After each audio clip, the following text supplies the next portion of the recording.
Learning and teaching में आज के इस वीडियो में थ्योरीज ऑफ पर्सनैलिटी में हम जिस टॉपिक के बारे में बात करने वाले हैं, जानने वाले हैं, समझने वाले हैं, टॉपिक कौन सा है? एडलर्स थ्योरी ऑफ पर्सनैलिटी, जिसको आप एडलर्स थ्योरी ऑफ इंडिविजुअल साइकोलॉजी भी कह सकते हैं और इसको एडलर्स साइको एनालिटिक अप्रोच भी कहते हैं। तो इस वीडियो में हम जानेंगे कि एडलर ने पर्सनैलिटी के बारे में क्या क्या बातें कही है। तो वीडियो को आखिरी तक देखिए और वीडियो कैसा लगा कमेंट करके ज़रूर बताइए। तो वीडियो को हम शुरू करते हैं।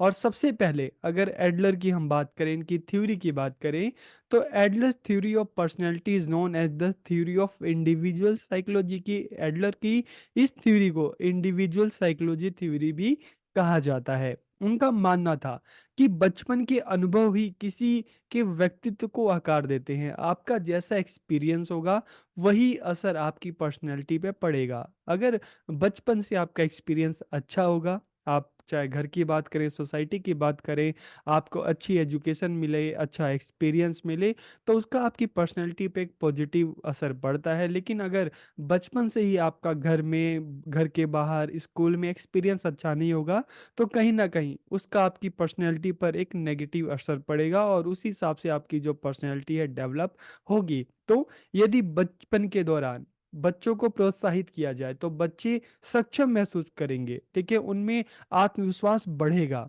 लेकिन अगर हम देखते हैं कि बचपन से ही अगर बच्चों के साथ अच्छा बिहेव ना किया जाए, उनको अच्छा एक्सपीरियंस ना दिया जाए, उनको हमेशा डिमोटिवेट ही अगर किया जाए, तो फिर क्या होगा? उसका बच्चों की पर्सनैलिटी पर एक नेगेटिव असर पड़ेगा, ठीक है।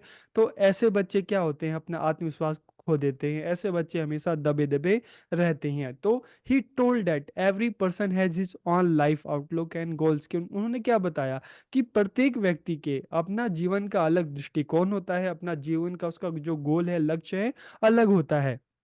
और हर कोई अपने अपने तरीके से अपने लक्ष्यों को प्राप्त करने की कोशिश करता है। Every person is special in himself, कि हर व्यक्ति अपने आप में विशेष होता है, हर किसी की अपनी एक अलग पहचान होती है। तो इसलिए जैसे हमने इससे पहले की थ्योरी में हमने टाइप थ्योरी की बात की, ट्रेड की हमने बात की, तो उन्होंने क्या कहा? एडलर ने कहा कि इसलिए किसी इंडिविजुअल को किसी अलग टाइप में बांटना, किसी अलग ट्रेड में या गुणों के आधार पर अलग अलग करना, ये बिल्कुल ठीक नहीं है, ठीक है। तो एडलर ने क्या किया कि जो टाइप थ्योरी है, जो ट्रेड थ्योरी है, उसको उन्होंने नहीं माना। उन्होंने कहा कि नहीं, किसी को भी हर कोई जो है अपने आप में स्पेशल है, हर किसी की अपनी अलग पहचान है। तो जो इंडिविजुअल है, जो पर्सन है, उसको अलग अलग टाइप में या ट्रेड में बांटना ठीक नहीं होगा। तो people have a great desire to become important और एक्वायर पावर, की हम देखते हैं हर किसी में कुछ बनने की, ठीक है, पावर की बात करें या हम पोस्ट की बात करते हैं, तो हर किसी में एक शक्ति होती है, एक अभिलाषा होती है ताकि वो कुछ बन सके, ठीक है। तो उसकी यही अभिलाषा, यही जो उसकी एक चाहत होती है, वो एक एनर्जी का काम करती है, वो एक पावर का काम करती है। तो इसी महत्वाकांक्षा को मानव शक्ति का स्रोत कहा जा सकता है। Each of us tries to be better and more important, कि हम में से प्रत्येक श्रेष्ठ और महत्वपूर्ण बनने का प्रयत्न करता है, चाहे मैं हूँ चाहे आप हो। हर किसी का यही प्रयत्न होता है कि हम जितना भी अपना बेस्ट हो सके करें ताकि हम अपने गोल को अचीव कर सकें। और इस तरह से हम देखते हैं कि हर कोई अपने अपने तरीके से प्रयास करता है ताकि वो अपने गोल को अचीव कर सके। तो उसने अपने अपने ढंग से किए जाने वाले इस व्यक्तिक प्रयास को व्यक्ति के जीने का ढंग नाम से संबोधित किया। He has addressed this individual effort done in his own way as lifestyle of an individual. Therefore, a person's personality can be judged well by his lifestyle, life goal and the efforts being made to achieve those goal, कि इसलिए हम किसी की भी personality को किस तरह से जज कर सकते हैं? उसकी लाइफस्टाइल से, उसके लाइफ का गोल क्या है और अपनी गोल को अचीव करने के लिए उसके क्या क्या प्रयास है। तो इस तरह से हम किसी भी इंडिविजुअल को हम क्या कर सकते हैं? उनको जज कर सकते हैं, उनको इवेल्युएट कर सकते हैं। तो इसी तरह से अगर टीचर की बात करें, स्कूल की बात करें, क्लासरूम की बात करें, तो टीचर भी इस तरह से बच्चों को जज कर सकता है, उनको इवेल्युएट कर सकता है कि बच्चे का लाइफस्टाइल क्या है, वो उसका रूटीन क्या है और उनकी लाइफ का क्या गोल है और उनको पाने के लिए बच्चा क्या एफर्ट कर रहा है, किस तरह से प्रयास कर रहा है। तो इस तरीके से बच्चों को भी जज किया जा सकता है टीचर के द्वारा। मेन पॉइंट्स ऑफ एडलर्स थ्योरी की, एडलर की जो पर्सनैलिटी थ्योरी है इसकी मेन पॉइंट्स कौन है उस पर हम बात करते हैं। सबसे पहले उन्होंने क्या कहा, हीन भावना, इन्फेरिटी कॉम्प्लेक्स, फिर स्टाइल ऑफ लाइफ, जीवन की शैली, और ऑर्डर ऑफ बर्थ, जन्म का क्रम। ठीक है, तो ये इनकी जो थ्योरी है उसके तीन बहुत ही महत्वपूर्ण पॉइंट है, एक एक करके हम बात करते हैं। तो देखिए, जब हम इन्फेरिटी कॉम्प्लेक्स की बात करते हैं ना, हीन भावना की बात करते हैं, तो एडलर ने क्या कहा, प्रत्येक व्यक्ति हीन भावनाओं से ग्रस्त होता है जो बचपन में से उत्पन्न होती हैं। और ये भावनाएं कैसे आती हैं, देखिए हम कहते हैं ना कि हमारा सोशलाइजेशन हमारे घर में होता है, सोसाइटी में होता है, स्कूल में होता है। अगर चाहे आपके घर में पेरेंट्स हैं हमेशा आपको डिमोटिवेट करेंगे, सोसाइटी के लोग करेंगे, और स्कूल में भी अगर आपके टीचर, आपकी जो क्लासमेट्स हैं, हर कोई आपको डिमोटिवेट करेगा।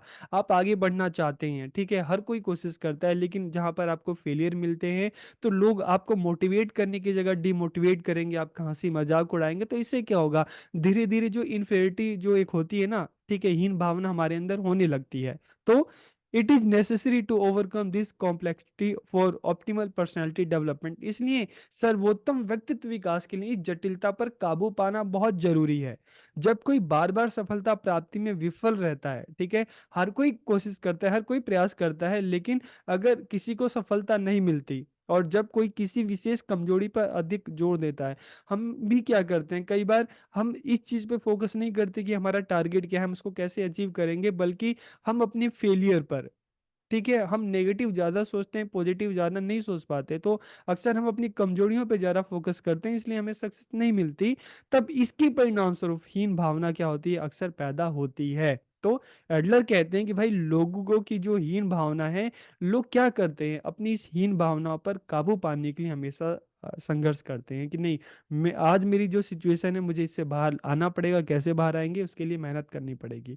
ठीक है, तो ये एडलर ने इन्फिनिटी कॉम्प्लेक्स के बारे में बोला। फिर अगर हम स्टाइल ऑफ लाइफ की बात करें, जीवन शैली की बात करें, तो एडलर का मानना था कि हम सभी जीवन जीने के लिए अपना दृष्टिकोण स्वयं बनाते हैं। हर किसी का अपना एक, हम देखते हैं ना कि एक लाइफ की अपनी अप्रोच होती है, हर किसी के अपने जीवन जीने का अलग तरीका होता है। हमारे पास व्यक्तिगत लक्ष्य होते हैं जो हमारी प्रेरणा का निरंतर स्रोत है। हर किसी का अपना एक एम है, ठीक है, आप सबका भी अपना एक एम है, वही आपका प्रेरणा स्रोत है। आप मान लो आपका एम है टीचर बनना है, ठीक है, आप किसी अच्छी पोस्ट पर जाना चाहते हैं, आपका एम है, तो उस एम को पूरा करने के लिए आपको पता है कि आपको काफी मेहनत करनी पड़ेगी। तो हमारे पास अपने व्यक्तिगत लक्ष्य हैं, ठीक है, अपने गोल हैं, और यही गोल क्या है कि हमारा मोटिवेशन है, यही गोल हमें कर्म करने पर, एफर्ट करने पर हमें मोटिवेट करते हैं। ठीक है, तो these goals provide us with security, ये लक्ष्य हमें सुरक्षा प्रदान करते हैं। हमें पता है कि हम टारगेट को अचीव कर लेंगे, तो अचीव करने के बाद हम अपनी एक अच्छी लाइफ को जी सकते हैं। ये लक्ष्यहीनता की भावना से उबरने में भी हमारी मदद करते ही हैं। ठीक है, तो इसलिए कहते हैं ना कि आज जो सिचुएशन है हमेशा नहीं रहेगी, इसलिए आज आपके पास अगर सक्सेस नहीं मिल रही, ठीक है, तो कोई बात नहीं, आप मेहनत करते ही और एक टाइम बाद जो है, जो आपका फेलियर है वो भी सक्सेस में बदल जाएगा। फिर ऑर्डर ऑफ बर्थ की बात करते हैं, जन्म का क्रम की बात करते हैं। तो एडलर क्या कहते हैं कि व्यक्तिगत मनोविज्ञान पर्यावरण और परिवार की गतिशीलता पर भी जोर देता है। Individual psychology also emphasise environment and family dynamics, क्योंकि देखिए इन्होंने स्टार्टिंग में क्या कहा कि बच्चे की जो पर्सनैलिटी है ना, बचपन में उसका क्या एक्सपीरियंस है उसका बहुत महत्वपूर्ण प्रभाव पड़ता है। ठीक है, तो चाहे एनवायरनमेंट हो चाहे फैमिली हो।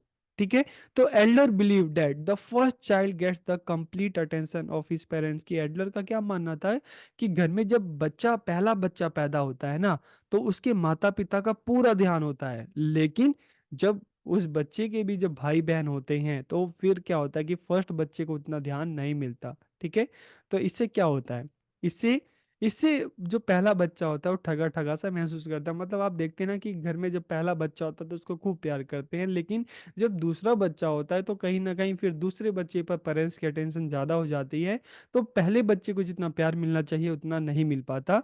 ठीक है, तो एडलर का यह दृष्टिकोण है कि पहला बच्चा आगे चलकर एक जिम्मेदार वयस्क बनता है, कि फैमिली में अगर हम देखें तो पहला बच्चा है, ठीक है, दूसरे हो गए तीसरे हो गए, तो उन दोनों की भी जिम्मेदारी किस पर आ जाती है, पहले पर ही आ जाती है। तो आगे चलकर जो पहला बच्चा है एक जिम्मेदार वयस्क बनता है। और ऐसा भी हम देखते हैं कि जो पहला बच्चा है वो कहीं ना कहीं वो माता पिता की भूमिका भी निभाता है अपने भाई बहनों के लिए। आपके घर में भी आपके अगर बड़े भाई होंगे, बड़े बहन होंगे, तो आप देखते होंगे कहीं ना कहीं वो ज्यादा रिस्पॉन्सिबल होते हैं। Characteristics of people based on birth, कि जन्म के आधार पर लोगों की क्या विशेषता है, इस बारे में एडलर क्या कहते हैं। देखिए वो एडलर क्या कहते हैं कि अगर घर में पहला बच्चा होता है ना, तो नेचुरल लीडर होता है, ठीक है, हाई अचीवर होता है, बहुत ऑर्गेनाइज होता है, पंक्चुअल होता है, रूल को फॉलो करने वाला होता है। लेकिन मिडिल बोर्न अगर दूसरा बच्चा होता है तो थोड़ा फ्लेक्सिबल होता है, ठीक है, सामाजिक होता है, पीस मेकर होता है, इंडिपेंडेंट होता है और स्ट्रॉन्ग नेगोशिएटर होता है, ठीक है, मजबूत वार्ताकार होता है। और उसके बाद अगर तीसरा बच्चा होता है या लास्ट चाइल्ड अगर बात करें, रिस्क टेकर होता है, क्रिएटिव होता है, सेल्फ सेंटर्ड होता है, कॉम्पिटिटिव होता है। और देखते हैं कि घर में उसको काफ़ी, जो छोटा बच्चा होता है उसको काफ़ी लाड प्यार भी मिलता है, हास्य की अच्छी समझ रखता है। और उन्होंने क्या कहा कि अगर सिर्फ सिंगल चाइल्ड है, किसी भी घर में अगर सिर्फ सिंगल चाइल्ड है, तो अपने पेरेंट्स के बहुत पास रहता है, ठीक है, पेशेंस काफ़ी होता है उसमें। और हम देखते हैं ट्रस्ट वर्दी होता है, क्षमा ना करने वाला और संवेदनशील। इस तरह की जो कैरेक्टर हैं उन्होंने बताया कि जब बच्चा पैदा होता है तो अगर एक सिर्फ सिंगल चाइल्ड है तो उसके क्या कैरेक्टरिस्टिक्स हैं, अगर पहला बच्चा है तो उसके क्या, दूसरा है उसके क्या, लास्ट या तीसरा है तो उसके क्या क्या होते हैं। तो इस तरह से उन्होंने इन चीज़ों के बारे में अपनी बातें बताई। तो इस तरह से एडलर की थ्योरी में हमने देखा कि पर्सनैलिटी के बारे में एडलर ने क्या क्या बातें कही। तो वीडियो आपको कैसा लगा कमेंट करके जरूर बताइए। आप सबका बहुत बहुत धन्यवाद।